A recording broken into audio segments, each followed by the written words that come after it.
चले, let us start. Question number 66। Question number 66। और question number 66 आपको 7 पोर्टफोलियोज के डिटेल्स दे रहा है। और आपने देखा होगा 7 पोर्टफोलियोज के नीचे मार्केट और टी बिल्स के बारे में भी बताया गया है। क्वेश्चन कहता है शार्प और ट्रेनर्स रेशो से एक बार ये सारे पोर्टफोलियोज को रैंक करो। उसके बाद वो कहता है इन रैंकिंग्स को आप कंपेयर भी करो और अगर कुछ डिफरेंस वगैरह है तो बताओ। लास्ट में सिर्फ इतना बता देना क्या कोई पोर्टफोलियो ने मार्केट को आउट परफॉर्म किया या फिर नहीं किया, ये भी आपको बता देना। तो पहले तो हम लोग पोर्टफोलियो की रैंकिंग करेंगे शार्प और ट्रेनर्स के हिसाब से। पर मुझे बताइए इसमें एक चीज की कमी है जिसकी वजह से हम ये नहीं कर पाएंगे, वो क्या है? एब्सोल्युटली परफेक्ट, बीटा नहीं है हमारे पास क्योंकि ट्रेनर्स के फॉर्मूला के लिए हमें बीटा चाहिए होता है। यस और नो? तो सबसे पहले तो हमें क्या चाहिए? बीटा। सब लोग पहले देख लेंगे कैलकुलेशन ऑफ बीटा। और बीटा का फॉर्मूला है R into standard deviation of stock upon standard deviation of market. In the given case it is not stock, it is portfolio. Now tell me, they have given you standard deviation of market. बताइए market का standard deviation क्या है? नीचे market दिया है, उसका standard deviation 12 है। तो कहना है कोई भी पोर्टफोलियो का करो, ये तो चेंज नहीं होने वाला है। The only thing that will change is R and the standard deviation. So portfolio के नाम क्या है? 1 2 3 4। सो कहना है से अगर मैं आपको बोलूं मुझे पोर्टफोलियो 1 का बीटा दीजिए, तो beta will be what is R into standard deviation of portfolio क्या है? अपॉन 12, 1.82। क्या आप मेरे को ऐसे ही पोर्टफोलियो 2 का फटाक से बोल सकते हैं आंसर? कैलसी पे ही करके बताना है बार बार। फिर से 0.82, third, fourth,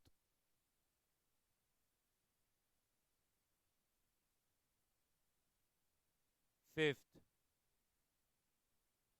six,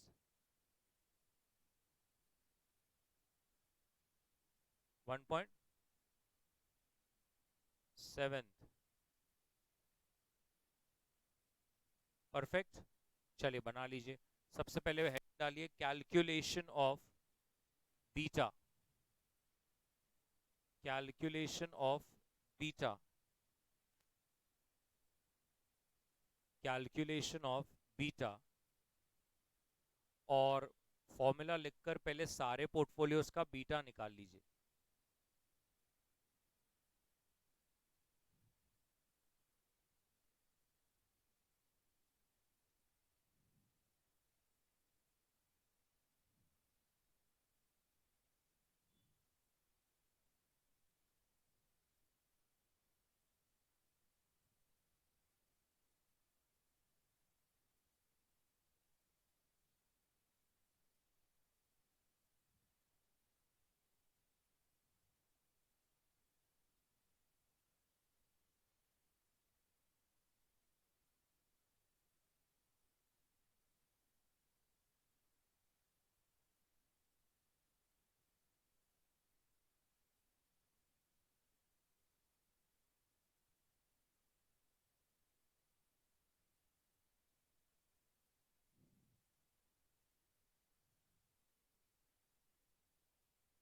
done.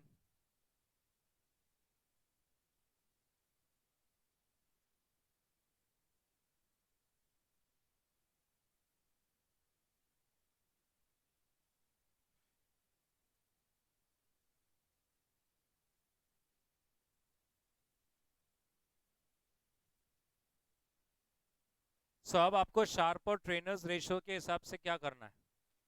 Ranking करनी है। यस और नो? उसके लिए क्या क्या कॉलम्स लगेंगे? तो एक लगेगा पोर्टफोलियो जिसमें आप 1 2 3 4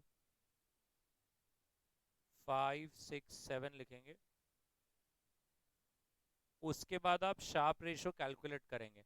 बट ये शार्प रेशो का फॉर्मूला क्या है? Return of portfolio minus R F upon standard deviation of portfolio.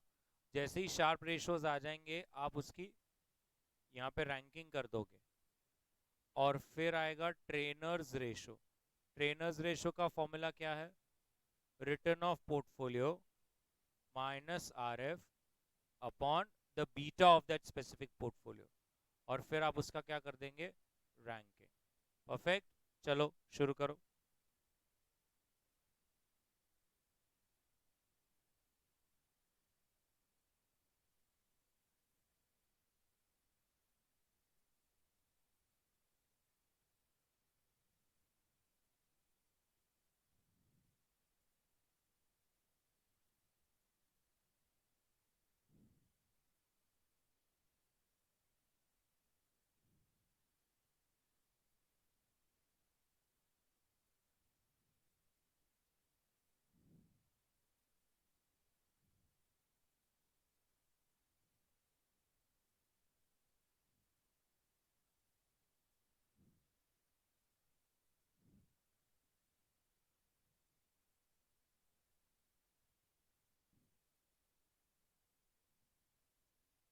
आया?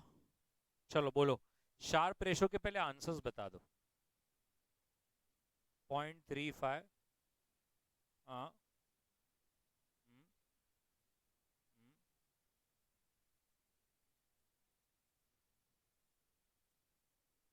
Rank them.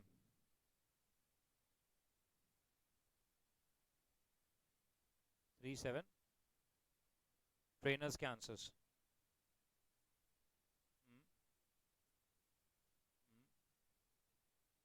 7 9। हाँ। -80।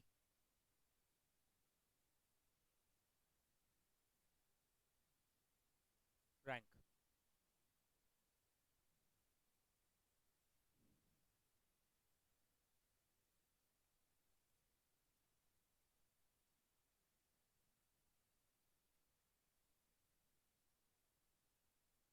ऐसा।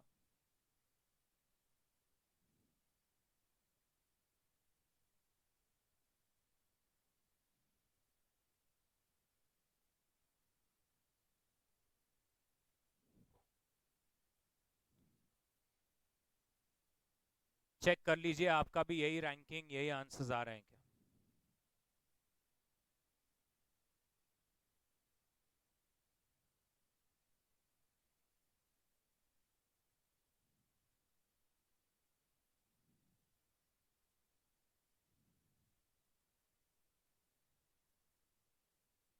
परफेक्ट।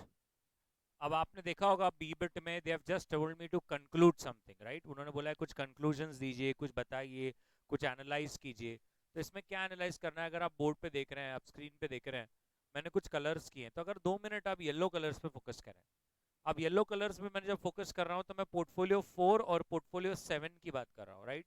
अब आप देखेंगे पोर्टफोलियो 4 और 7 का अगर मैं शार्प रेशो की बात करूं तो portfolio 7 is way much good as compared to portfolio 4, because उसका रैंक 2 है और पोर्टफोलियो 4 का रैंक 3 है। बट अगर मैं यहीं पर ट्रेनर्स रेशो की अगर बात करता हूं तो portfolio 4 is better as compared to portfolio 7, because वहां पर उसका रैंक जो है वो 2 है और पोर्टफोलियो 7 का 3 है। तो इससे हम क्या कंक्लूड कर पा रहे हैं?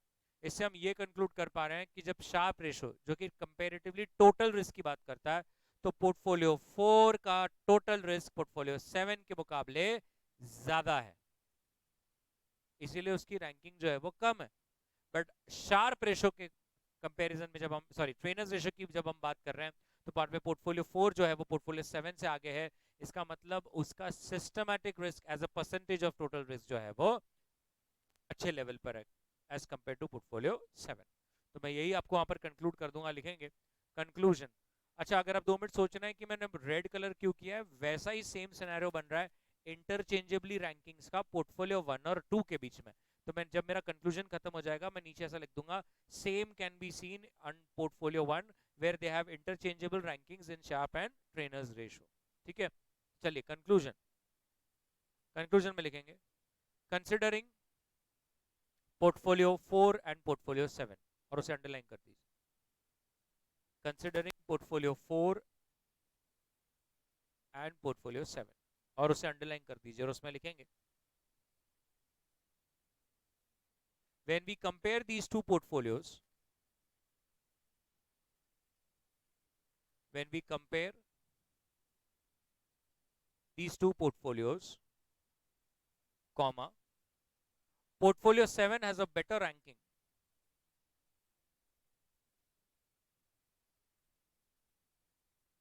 Portfolio 7 has a better ranking as compared to portfolio 4.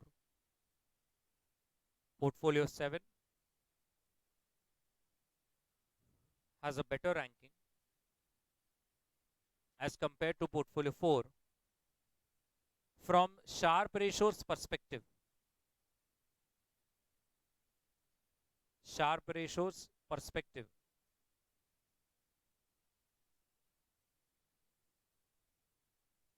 Clearly indicating that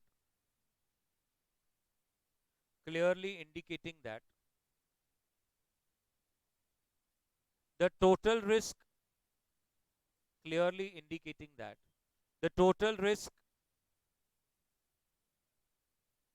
is way much less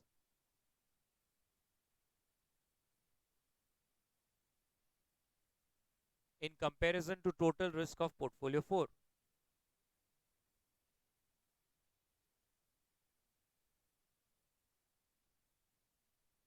Is way much less in comparison to portfolio 4.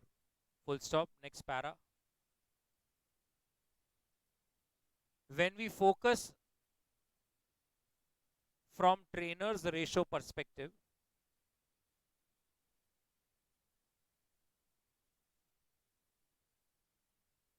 when we focus from trainers ratio perspective, comma, portfolio 4 is at a better position.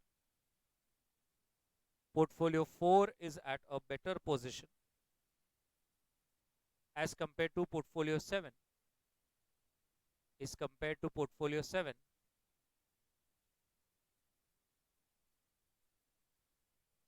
Clearly indicating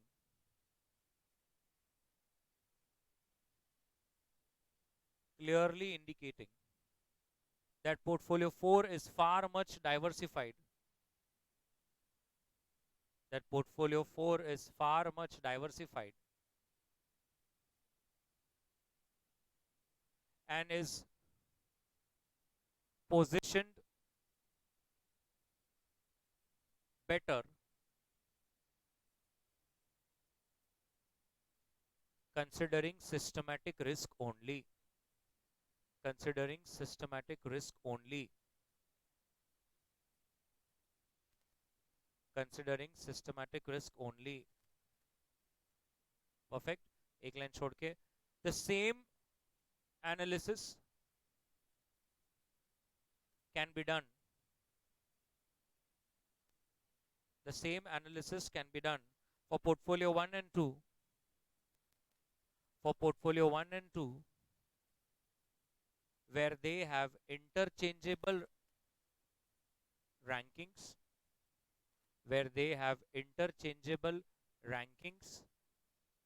under Sharpe and trainers ratio. Under Sharpe and trainers ratio.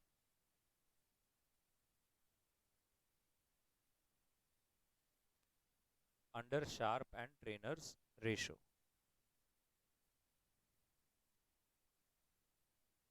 Perfect. Everybody.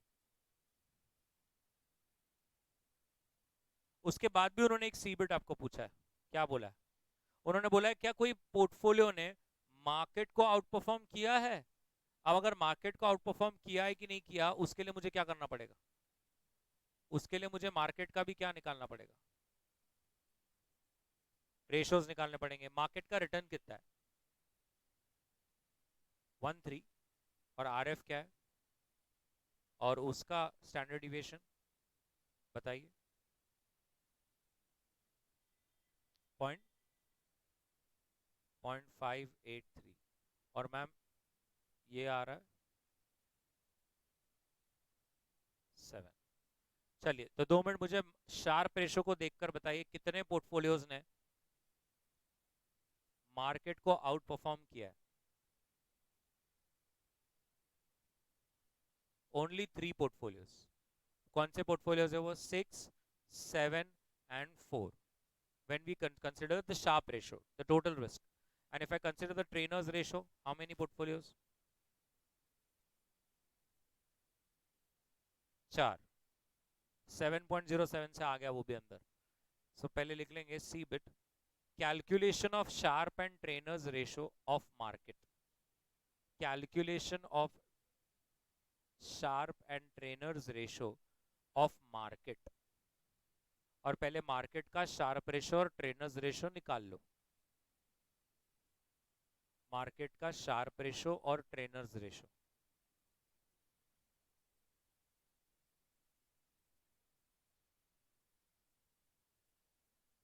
Market का Sharpe ratio और trainers ratio.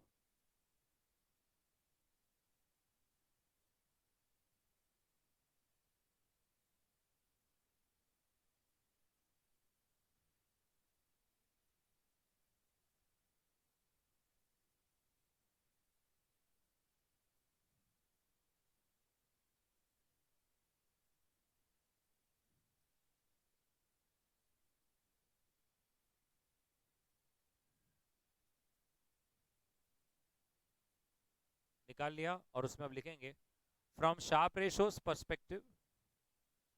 From sharp ratios perspective.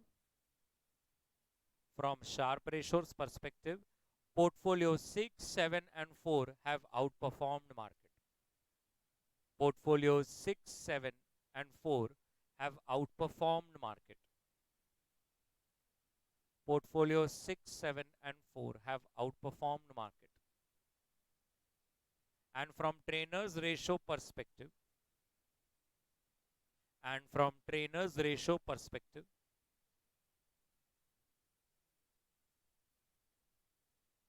and from trainers ratio perspective, portfolio बताइए कौन से. Portfolio 6, 4, 7 and 2. Portfolios 6, 4, 7 and 2.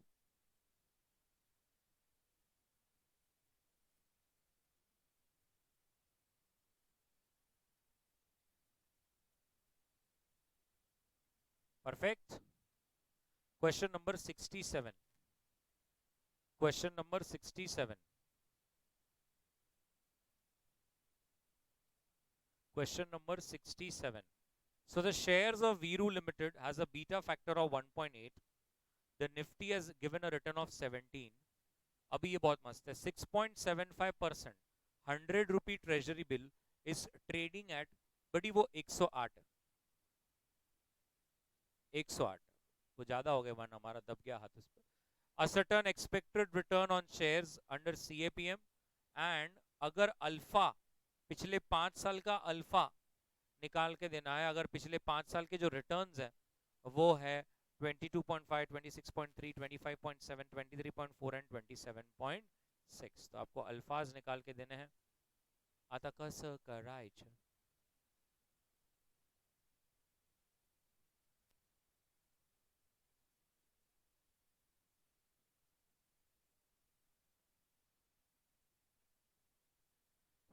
तो ये question में आप भी समझ गए होंगे, कुछ है नहीं ज्यादा.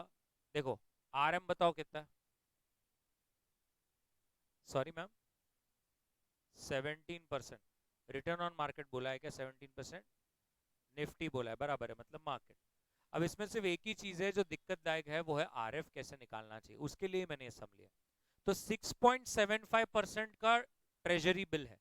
तो आपको हमेशा इंटर से सिखाया गया, इन्वेस्टमेंट अकाउंट से सिखाया जाता है कि फेस वैल्यू पे इंटरेस्ट मिलता है. तो 100 रुपए का अगर वो टी बिल है तो आपको उस पर 6.75% मिलेगा. लेकिन आज मार्केट में उसका भाव क्या चल रहा है?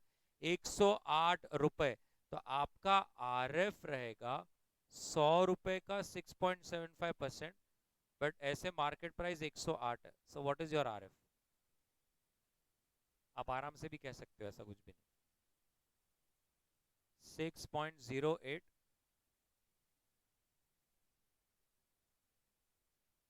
6.25%, बरोबर. तो आपका आरएफ आ गया. मुझे बताइए क्या उन्होंने आपको बीटा दिया है? कितना? तो एबिट आपको वैसे भी क्या पूछ रहा है? रिटर्न एज पर So return as per CAPM's formula तर that is so nice and so energetic. So 6.25 plus 1.8, 17 minus 6.25, 25 point, ये रिटर्न हो गया. अब बी बिट में उनको जेंसन अल्फा चाहिए. वो कह रहे हैं कि अगर पिछले 5 साल के रिटर्न ये रहे तो क्या. तो कैन आई से एवरेज रिटर्न मतलब एक्स बार में निकाल सकता हूं. वो मुझे एक एक रिटर्न बताइए ना क्या बोल रहे हैं. हाँ. 20 मैम 26 पॉइंट. हाँ. हाँ. हाँ. Divide by 5 years.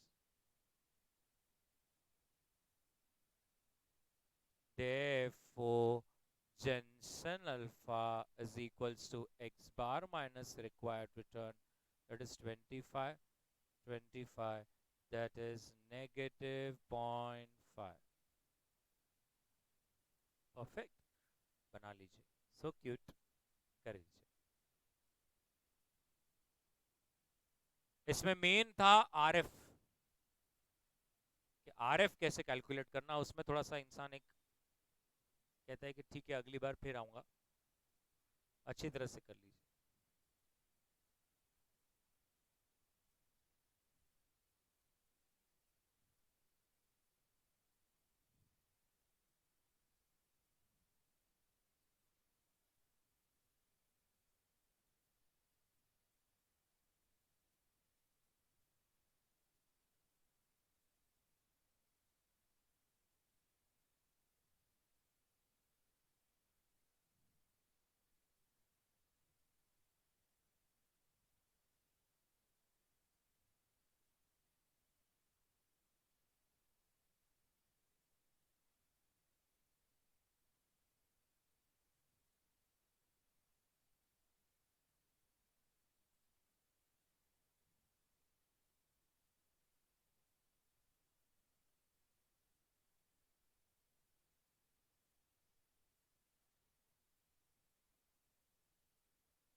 डन.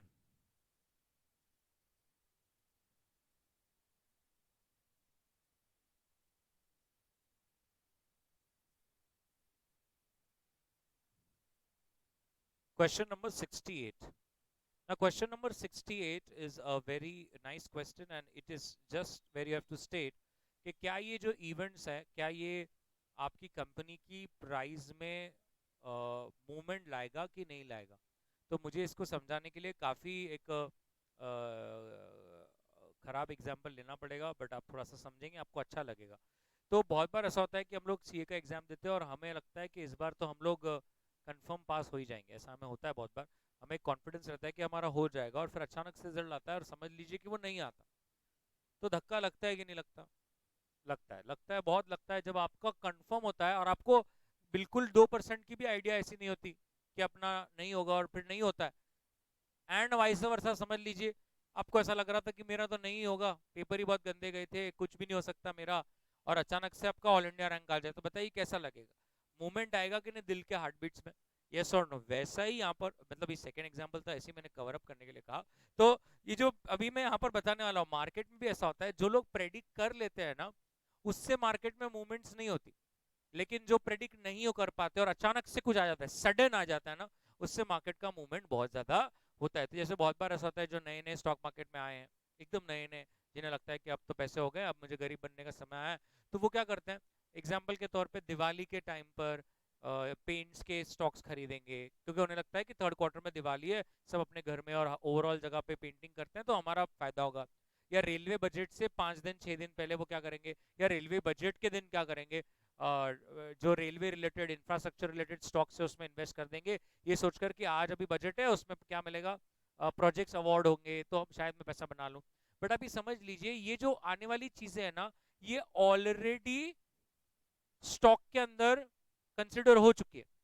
तो जैसे जैसे बहुत बार ऐसा होता है कि लेट्स से फॉर एग्जांपल कोई कंपनी का रिजल्ट आने वाला है, कोई कंपनी का रिजल्ट आने वाला है और आप देखते हो कि रिजल्ट बहुत ही खराब आया, बट कंपनी के स्टॉक में इतनी कोई मूवमेंट ही नहीं है, या तो ऊपर चला गया शेयर। तो बहुत बार जो कहता है कि अरे यार ये तो गंदा रिजल्ट है फिर भी ऊपर जा रहा है, क्योंकि जब गंदा रिजल्ट था ना तो वो 1-1.5 महीने से वो न्यूज स्टॉक में क्या हो गई थी, सी एब्जॉर्ब हो गई थी।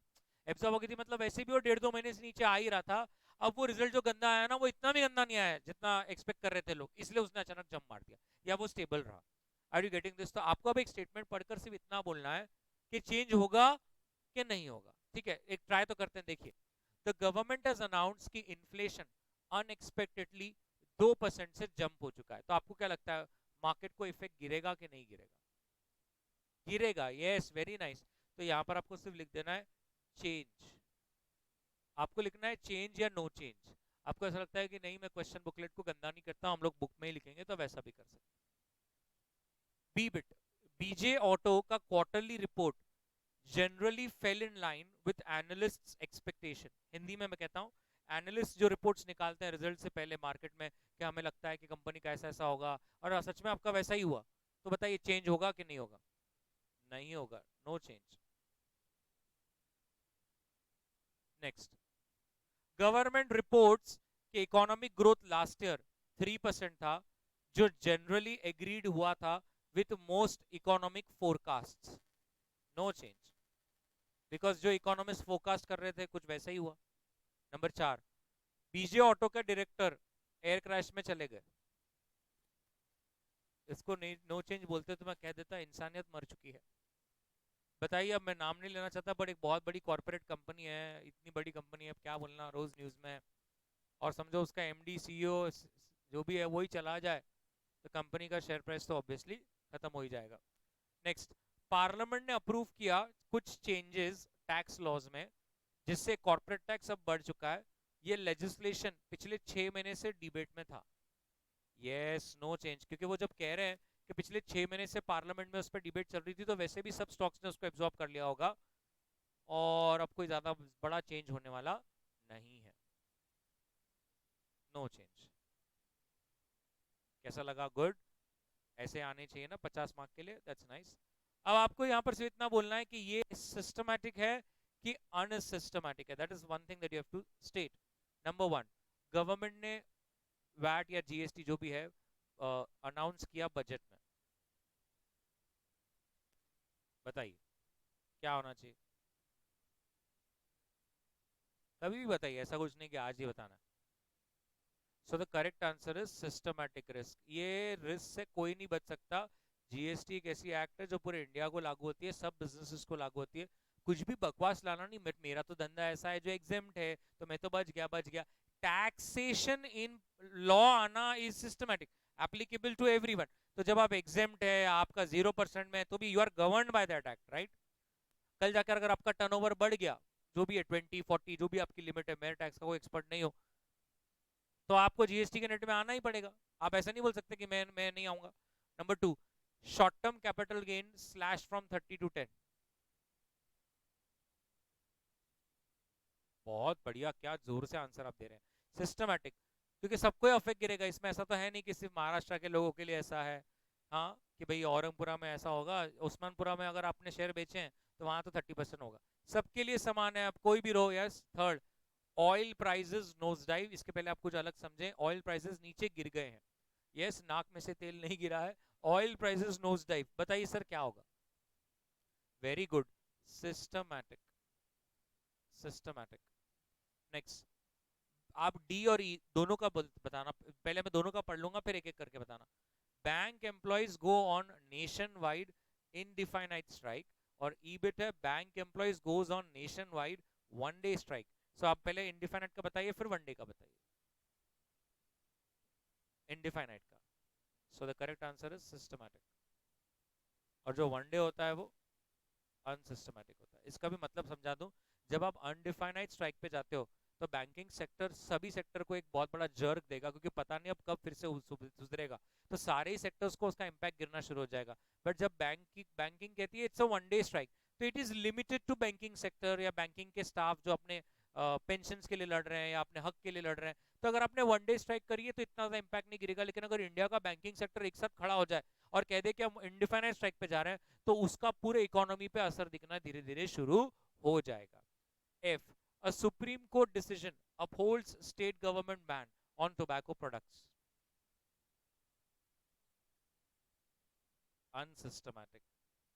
मेरे को ये बताइए, टोबैको प्रोडक्ट्स पे बैन होने से टाटा मोटर्स के किस पे क्या असर गिरता है, बताइए। वाह वाह वाह वाह, ये देखिए, हम खाते हैं हम पे गिर रहा, मेरा नेबर खाता है उस पे भी गिर रहा है, हमारी बिल्डिंग में 4 लोग खाते हैं। टोबैको प्रोडक्ट्स पे मेरे को बताइए, मिल्क पे कुछ ऐसे टैक्सेस बढ़ गए तो डेयरी कंपनीज को दिक्कत गिरेगा। अगर कार का आपके जैसे टैक्स में है कि इतना परसेंट ही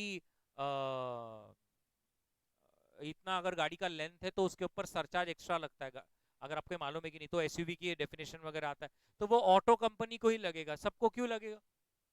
कुछ भी किधर भी कुछ भी लगाने का मतलब लगाने का, गलत है ये पूरा। तो अनसिस्टमैटिक। और अगर आपके मन में ऐसा आता है, क्योंकि मुझे बहुत बार बैच में से लड़ते हैं लोग इसके ऊपर, तो टोबैको का किया तो ऑयल का क्या किया, ऑयल को रहा तो हमको क्या पड़ता। Oil is something which is a, कैसे बताऊं, सब ही आ जाता है। ऑयल एक ऐसी चीज है जो इनडायरेक्टली और डायरेक्टली पूरे नेशन को अफेक्ट करता है। तो ऑयल की जब बातें चलेगी तो वो सिस्टमैटिक ही रहेगा, ऐसा कमोडिटी वाइज मत खेलिए कि ऑयल तेरे घर में है तो अनसिस्टमैटिक, सिस्टमैटिक ऐसा कुछ भी नहीं है, ठीक है। Next, major shortfall in sugar, major shortfall in sugar, unsystematic is the correct answer. हाँ ऑब्वियसली, शुगर के इससे क्या सबको थोड़ी असर गिरता है। नेक्स्ट, सो नाइस, मुझे घर जाना है। Inflation zooms from 6 to 7, sorry, systematic, yes, systematic. Drug authorities ban several drugs in India as they may cause several ill effects. Huh? Unsystematic, yes. Because it will affect only the pharma sector. Pharma sector, A drugs का मतलब drugs नहीं, pharma. वे pharma के कुछ drugs है भाई, इसमें भी तो हम तो चरस टोबैको सिर्फ सभी लेते हैं, इसमें कैसे हमको ही असर गिर रहा है बार बार। बाबा अनसिस्टमैटिक है, ड्रग अथॉरिटीज मतलब अनसिस्टमैटिक। अरे यस और नो, श्योर अबाउट दिस, पक्का बताइए, क्लियर है क्या?